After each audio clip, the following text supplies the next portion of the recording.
नमस्कार, मैं स्वस्तिका। ये सबसे पहले एक नजर डालते हैं आज के अभी तक के मुख्य समाचारों पर। उत्तराखंड के उत्तरकाशी में सिलक्यारा सुरंग में फंसे मजदूरों को बचाने के लिए 45 से 46 मीटर अंदर सुरंग तक पहुंचा बचाव दल।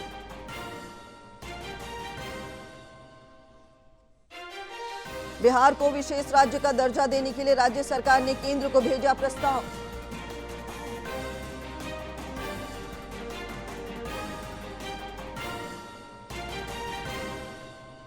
पटना के ज्ञान भवन में नई राष्ट्रीय सहकारिता नीति 2023 के मसौदे पर क्षेत्रीय कार्यशाला का किया गया आयोजन।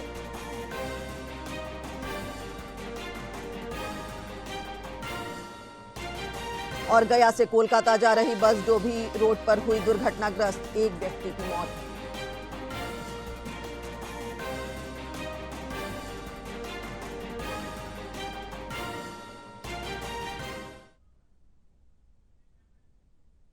तो ये थी सुर्खियां और अब समाचार विस्तार से।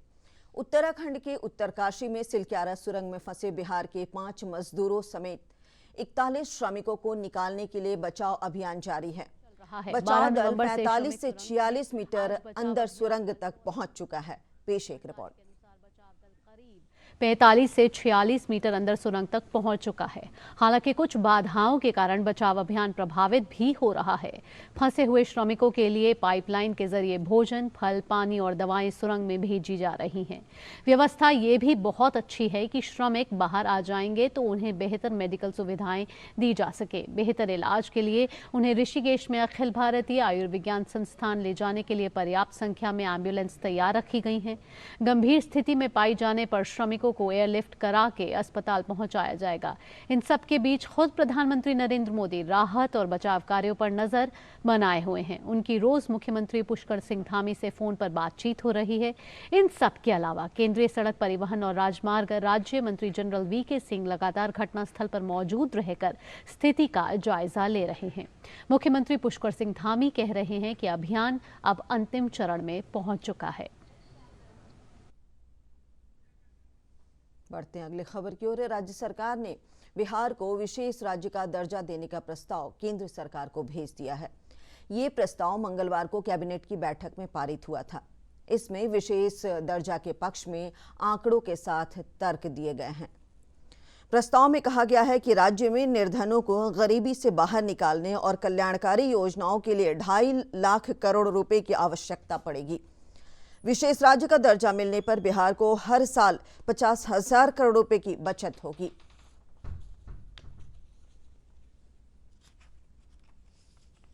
वहीं भाजपा सांसद सुशील कुमार मोदी ने बिहार को विशेष राज्य का दर्जा देने के प्रस्ताव पर कहा कि यूपीए सरकार की तुलना में मौजूदा एनडीए सरकार में बिहार को 7 गुना से ज्यादा पैसा मिल रहा है।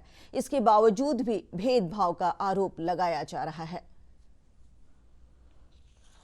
बिहार को लालू मनमोहन सिंह के कार्यकाल में कुल मिलाकर 1,61,000 करोड़ की मदद मिली थी और वहीं नरेंद्र मोदी के कार्यकाल में 7 गुना ज़्यादा, यानी लालू मनमोहन सिंह से 7 गुना ज़्यादा मदद, लगभग 7,28,000 करोड़ की मदद मिली है 10 वर्षों के अंदर।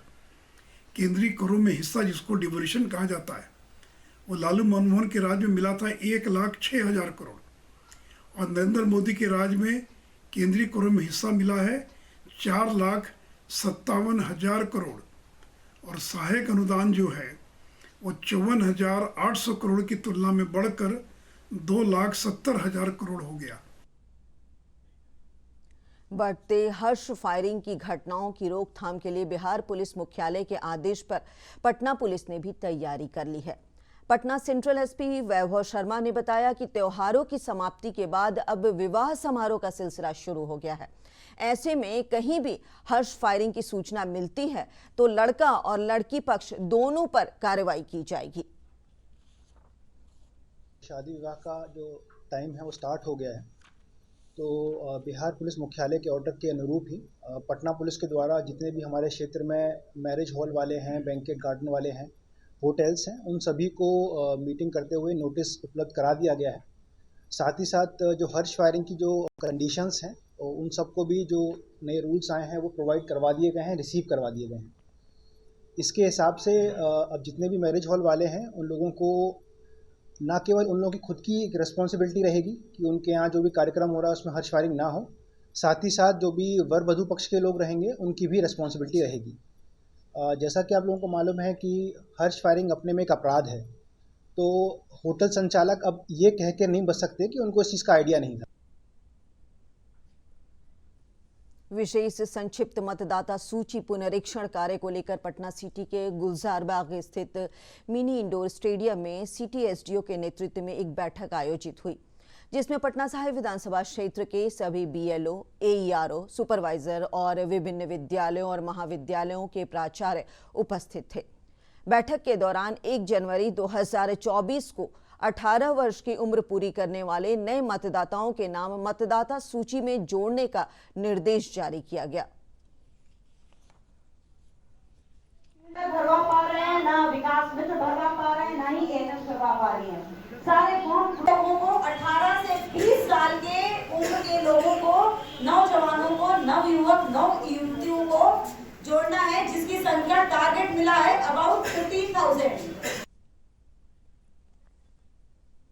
आज पटना के ज्ञान भवन में वैकुंठ मेहता राष्ट्रीय सहकारी प्रबंधन संस्थान पुणे द्वारा नई राष्ट्रीय सहकारिता नीति 2023 के मसौदे पर एक क्षेत्रीय कार्यशाला का आयोजन किया गया। इस मौके पर राष्ट्रीय सहयोग नीति समिति के अध्यक्ष एवं पूर्व केंद्रीय मंत्री सुरेश प्रभु ने कहा कि लोगों के विकास में सहकारिता मुख्य भूमिका निभा रही है। सहकारिता के कारण ही दुग्ध उत्पादन में क्रांति आई है। लाभ आम जनता को ज्यादा होता है।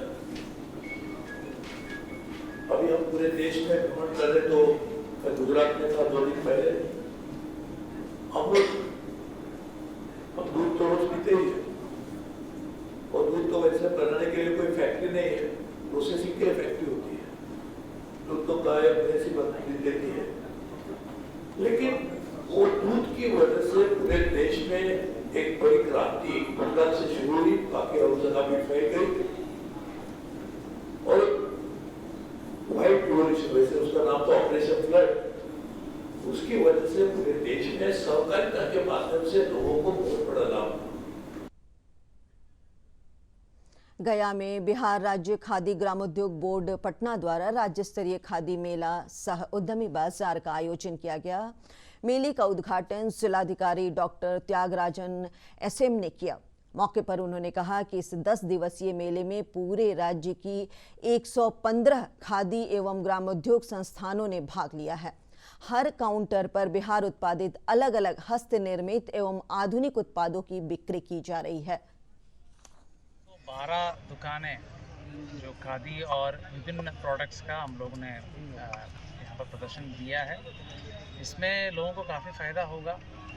उचित दाम पर अच्छे गुणवत्ता का सामग्री मिलेंगे, विशेष सामग्री मिलेंगे जो प्योर तसर सिल्क है, खादी से बना हुआ कई सामग्री है, और अच्छे कपड़े जो है अच्छे दाम और उचित दाम में मिलेंगे। खादी का प्रोडक्ट है बेसिकली ये मतलब देश के लिए, मतलब हमारे जैसे कि लोकल ब्रांड के लिए ये सबसे।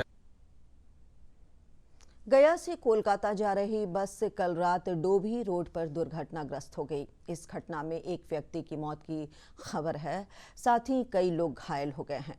मौके पर पहुंचे मगध विश्वविद्यालय थाना के एसआई शिवाचरण ने बताया कि घायलों को इलाज के लिए मगध मेडिकल कॉलेज अस्पताल में भर्ती कराया गया है।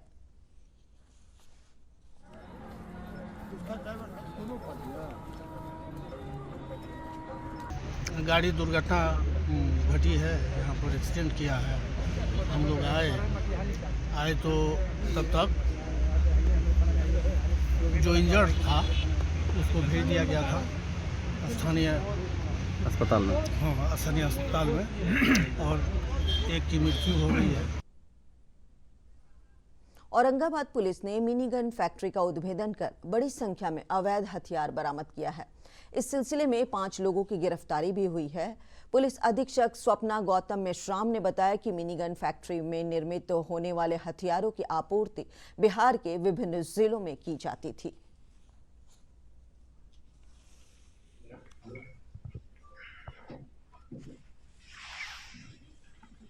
इसमें से जो अभियुक्त है संजय विश्वकर्मा, इनका आपराधिक इतिहास भी है। ये शस्त्र अधिनियम और नक्सल कांड में पूर्व में जेल जा चुके हैं गया से। ओबरा थाना में जो हम लोगों ने कार्रवाई की है, इसमें हमें 2 बड़ा राइफल मिला है, 2 देसी पिस्टल मिला है, 1 कट्टा मिला है। इसके साथ साथ कारतूस और अन्य जो सामान है, सामग्री है जो इसको बनाने में इस्तेमाल होती है, इसकी रिकवरी हुई है। और अब 3 मिनट में 10 खबरें।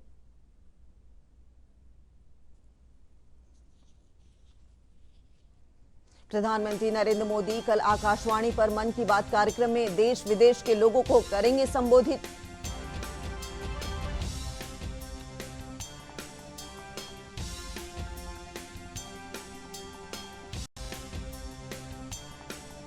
प्रधानमंत्री नरेंद्र मोदी आज बेंगलुरु में हिंदुस्तान एरोनॉटिक्स लिमिटेड के साइट का दौरा करेंगे।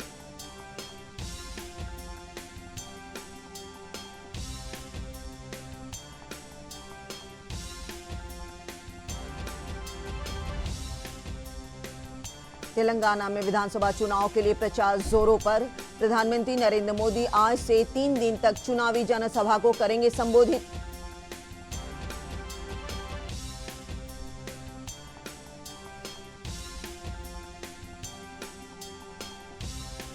राजस्थान में विधानसभा चुनाव के लिए मतदान जारी। विधानसभा 199 सीटों पर 25,38,000 से अधिक मतदाता डाल रहे हैं वोट।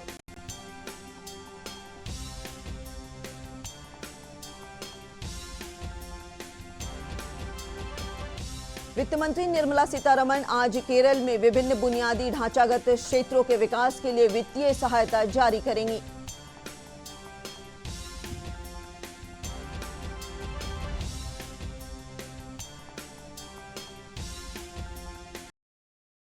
यात्रियों की भीड़ को देखते हुए रेलवे 6 शहरों पटना, गया, बरौनी, मुजफ्फरपुर, दरभंगा और सहरसा से दिल्ली के लिए विशेष रेलगाड़ियों का परिचालन कर रहा है।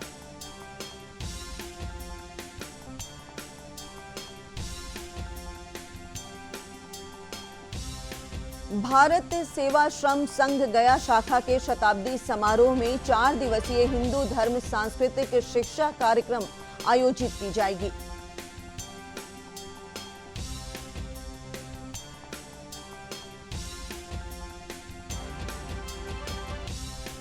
हरिहर क्षेत्र का प्रसिद्ध सोनपुर मेला आज से हो रहा है शुरू। कार्तिक पूर्णिमा मेले को लेकर विशेष ट्रेनों का होगा परिचालन।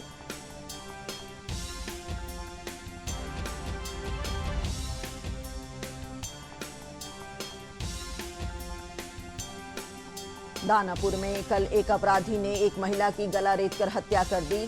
दानापुर थाना प्रभारी दीपक सम्राट ने बताया कि यह हत्या पैसे के लेन देन मामले में की गई है।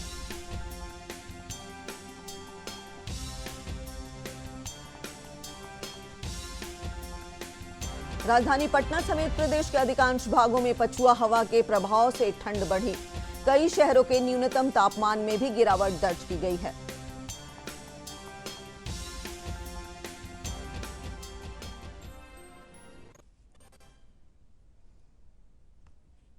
और अंत में मुख्य समाचार एक बार फिर। उत्तराखंड के उत्तरकाशी में सिलक्यारा सुरंग में फंसे मजदूरों को बचाने के लिए 45 से 46 मीटर अंदर सुरंग तक पहुंचा बचाव दल। बिहार को विशेष राज्य का दर्जा देने के लिए राज्य सरकार ने केंद्र को भेजा प्रस्ताव।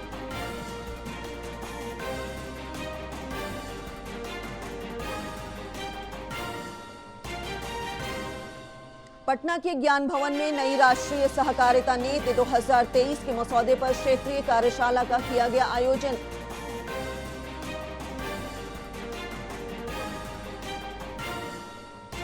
और गया से कोलकाता जा रही बस डोभी रोड पर हुई दुर्घटनाग्रस्त, एक व्यक्ति की मौत।